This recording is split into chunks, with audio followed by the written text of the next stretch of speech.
Welcome. In this video, we're going to do an unboxing of the AEONS END Return to Gravehold expansion. So I got this expansion as part of the AEONS END Outcast Kickstarter.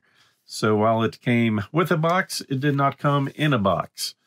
So you can just take a look that this expansion has 2 Mages, 2 Nemesis, and several new player cards and treasures. So let's go ahead and take a look at what we've got. Starting with one of our Mages, we have Ohat and Ulgimor. Complexity of 4. His 4 breach is the Essence Breach. When a spell is cast from an open Essence Breach, the player who casts that spell gains 1 life.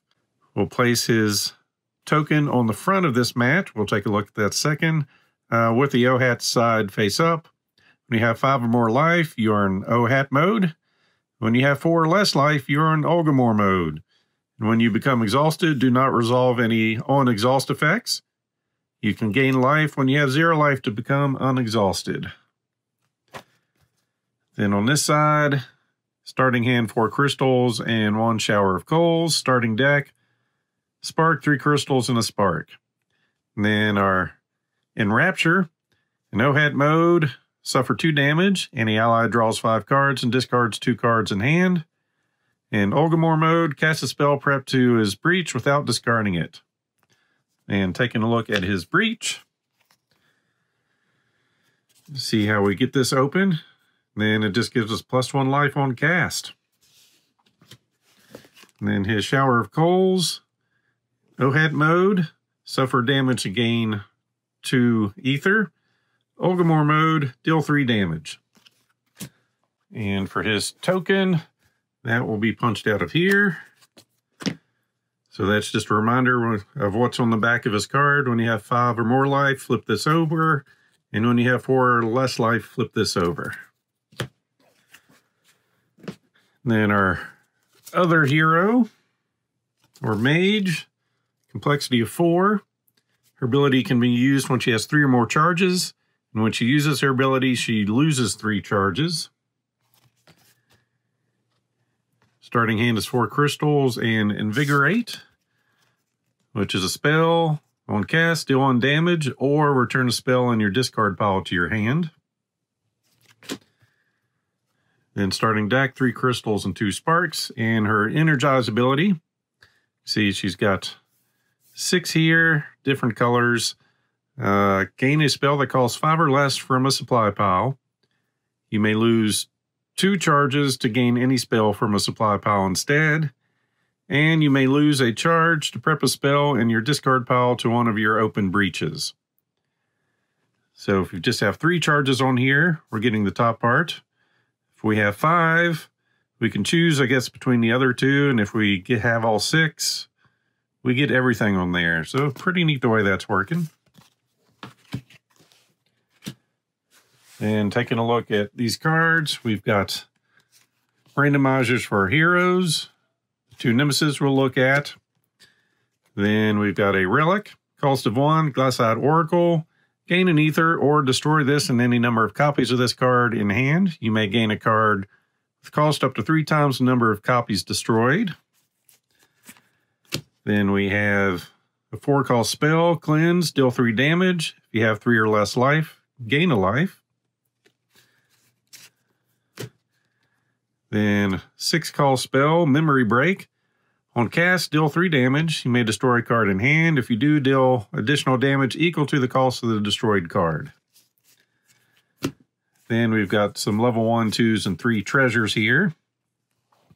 So Claudia's Aether Scope, gain 1 ether, or any ally may lose a charge. If they do, gain 2 charges.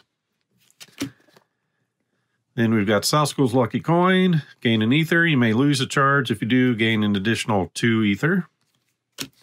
Q's Void Radite, gain a ether. You may cast any player's prep spell. That spell deals 1 less damage to a minimum of 1. Takran's Gift of Spirit, on cast, deal 1 damage, or any ally draws a card. And Gagar's Tsunami, deal 1 damage. You may lose a charge. If you do, deal 3 additional damage. Then our level 2 treasures, Energized Husk, After a player finishes resolving their ability, any ally draws a card. Sparking Shards. At the start of the game, set this next to a gem supply pile. When a player gains a card from that supply pile, that player gains 1 charge. Sigil Pendant. Once per turn during any player's main phase, that player may spend 3 ether to have each player gain a charge. Horn of Plenty. Draw 2 cards from the level 1 treasure deck and add them to the barracks. Add 2 additional level 1 treasures to your starting deck using the level 1 treasure rules.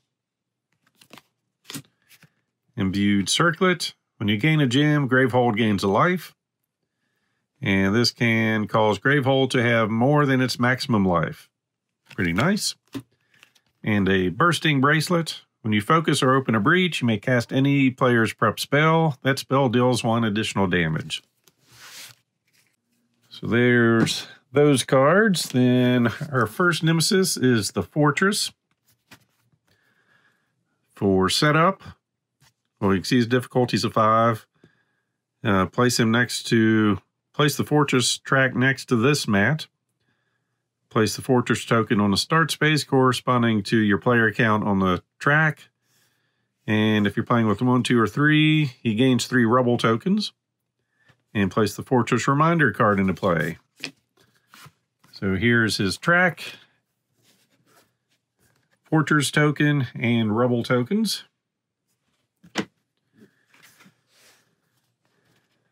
So 90 health. Unleash, move the Fortress token forward 1 space on the track. So let's take a closer look at the track.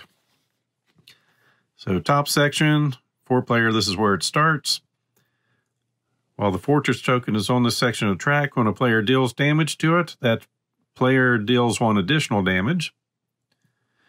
And then when the last rubble is discarded, you move the token here.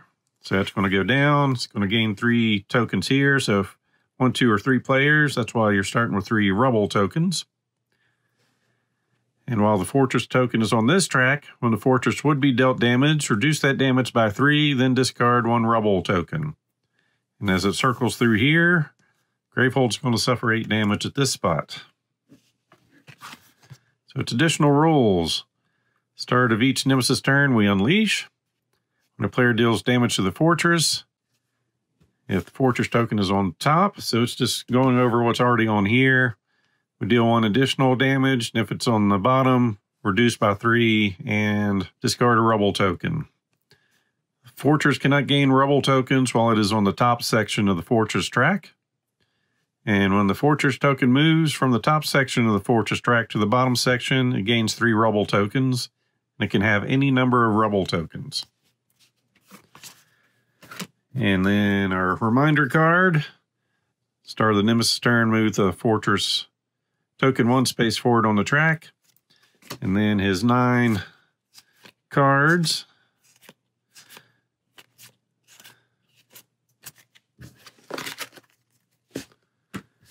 And then looking at the other one, we have the Burrower. Difficulty of 8. Shuffle the trap cards face down. So we've got basically 2 stacks of cards here. We've got landscape traps and pit traps, and they'll all get shuffled together. Then for each supply pile, place 1 trap face down at the bottom of that pile. Then place 2 copies of that card for that supply on top of that trap. Next, place a trap face down on top of those 2 cards. Repeat this until there's only 1 copy of that supply card left. Set that card face up on top of the pile. So basically these cards are going to be put in with our supply piles. Then unleashing, destroy the top card of any supply pile. If the supply has no cards in it, any player discards a card in hand instead. Additional rules. When a face-down trap card is the top card of a supply pile during the Nemesis turn, reveal it and resolve it. And those are going to be bad things. So if it's a landslide, Gravehold takes 5 damage. In a pit, any player takes 4 damage. See, when a face-down trap card is the top card of a supply pile during a player turn, just go ahead and discard it. Then when a player becomes exhausted, that player discards 3 cards in hand and 1 prepped spell instead of unleashing twice. And then his 9 cards. And that is everything in the Return to Gravehold expansion for Aeon's End. As always, I hope you enjoyed this unboxing video, so please click on the like button below and be sure to subscribe. Thanks for watching.